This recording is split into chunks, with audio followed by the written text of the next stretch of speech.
Good afternoon. In a world increasingly defined by artificial intelligence, one company stood at the pinnacle of U.S. defense technology. Anthropic, the AI safety focused firm founded by former OpenAI researchers, was the Pentagon's chosen partner.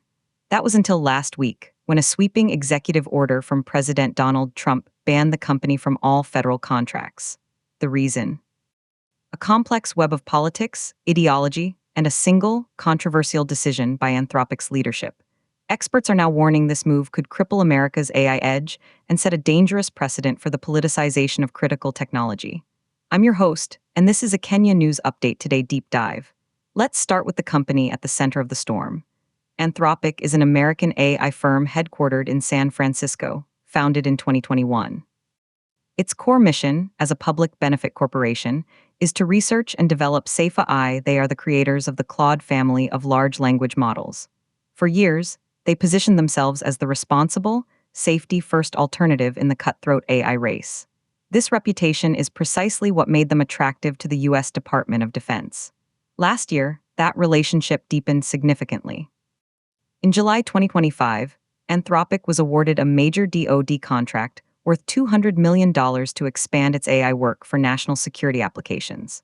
The contract was part of a broader push by the Pentagon's new technology chief, Emil Michael, to integrate cutting-edge AI. The goal was to use Anthropic's safety-focused models for everything from logistics and cybersecurity to intelligence analysis. The Pentagon wasn't just buying software, it was buying a philosophy of cautious, controlled AI development. But the foundation of this partnership began to crack in late 2025. It started with a policy decision from the Trump administration that sent shockwaves through international relations.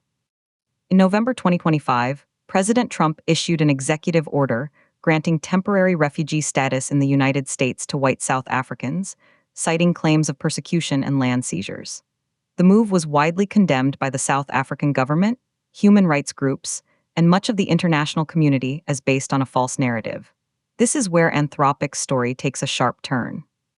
In February 2026, Anthropic's CEO, Dario Amodei, was speaking at the AI Impact Summit in New Delhi.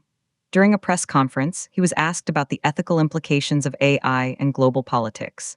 In his response, Amodei made a statement that would prove catastrophic for his company's U.S. government business. He said, and I quote, "Our models are built on principles of universal human dignity. We cannot, in good conscience, allow our technology to be used by any government agency actively supporting policies that our ethics review board deems to be in violation of those principles." While he didn't name the U.S. or the South Africa policy directly, the context was clear. Days later, Anthropic's Internal Ethics and Safety Council published a brief, dense report. It concluded that the U.S. administration's policy on white South African refugees failed several of the company's newly formalized human rights alignment benchmarks. The report suggested a re-evaluation of contracts with entities involved in implementing the policy. The Pentagon, as a key arm of the executive branch, was squarely in the crosshairs. Anthropic then initiated what it called a compliance pause on its $200 million DoD contract. They halted the delivery of certain model access keys and delayed a scheduled security audit. To the Pentagon and the White House, this wasn't a pause, it was a direct challenge to federal authority. A technology company was attempting to leverage its contract to make a foreign policy statement. The reaction from Washington was swift and severe. Last week, President Trump signed Executive Order 14,175, titled On Ensuring Federal Primacy in Procurement. The order specifically names Anthropic PBC and bans it from receiving any new federal contracts, grants, or agreements. Furthermore, it instructs all agencies to terminate existing contracts with the company within 60 days, citing a failure to perform and an unacceptable breach of the contractor-government relationship. The $200 million deal was dead. Let's look at the immediate fallout. The financial impact on Anthropic is direct. The terminated DoD contract represents $200 million in lost revenue, but the ripple effects are far larger.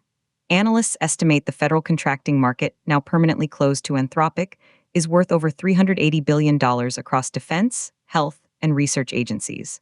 The company had also been in talks for a potential $8 billion investment round, led by a consortium that included federal pension funds. Those talks have collapsed. Overnight, Anthropic's valuation is projected to have fallen by 60%. Beyond the balance sheet, the human cost is mounting. Anthropic has announced a hiring freeze and is expected to lay off 15% of its workforce in the coming weeks. That translates to roughly 150 people out of a global staff of around 1,000. More poignantly, the company's flagship research project on eye safety for critical infrastructure, which was partially funded by the DoD, has been shuttered, affecting 15 leading eye safety researchers. Now, let's hear from the experts, and their concern is palpable. Dr. Alicia Chen, a senior fellow at the Center for Strategic and International Studies, told us, "This isn't just about one contract. This is a watershed moment. The US government has just exiled its most safety-conscious AI partner. The message to the industry is clear: technical excellence is secondary to political compliance. This will drive innovation in eye safety underground or overseas. The fear is that the ban creates a perverse incentive. Other AI companies working with the government will now be hesitant to establish strong ethical review boards or question policy applications of their work. The competitive advantage shifts from who can build the safest, most reliable AI to who can be the most politically agreeable. This, experts argue, inherently makes government AI systems less robust and more prone to unforeseen failures or ethical breaches. There's also a massive strategic concern. China's AI sector, operating under a completely different set of governmental controls, is racing ahead. We are voluntarily disarming in the most important technological race of the century, warns General Mark Sorensen, U.S. Air Force, retired. Anthropic's models were our best bet for deploying powerful AI in complex military systems with a high degree of confidence. Throwing that away over a political dispute is a strategic blunder of the highest order. The administration, however, defends its position vehemently. White Press Secretary, in a briefing, stated, "No vendor, no matter how technically skilled, is entitled to a government contract. Anthropic breached fundamental trust. They attempted to use taxpayer dollars as a tool for political activism against a lawful executive order. The president's action defends the integrity of the federal procurement system and ensures that contractors deliver what they are paid for, not lectures on foreign policy." This perspective finds support among some policy analysts. The precedent of a contractor unilaterally pausing work over a political disagreement is untenable, argues legal scholar Professor James Keller. If every company could do this based on its internal ethics panel's rulings, the government would cease to function. The rule of law requires that policy disputes be settled in courts and Congress, not in corporate boardrooms in San Francisco. So, where does this leave the global AI landscape? First, Anthropic's future is now intensely international. They will likely double down on partnerships in Europe, Japan, and other allied nations that share their stated ethical framework.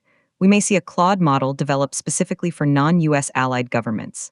Second, the biggest winners are Anthropic's competitors. OpenAI, Google DeepMind, and other US firms will now face less competition for lucrative government contracts. But they will also operate under the chilling shadow of the Anthropic precedent. Third, and most critically for Kenya and the world, this fracture could lead to a formal splintering of AI development. We might see the emergence of a Washington Consensus AI stack, built for compliance, and a San Francisco Consensus AI stack, built for safety-first principles, with the two increasingly incompatible.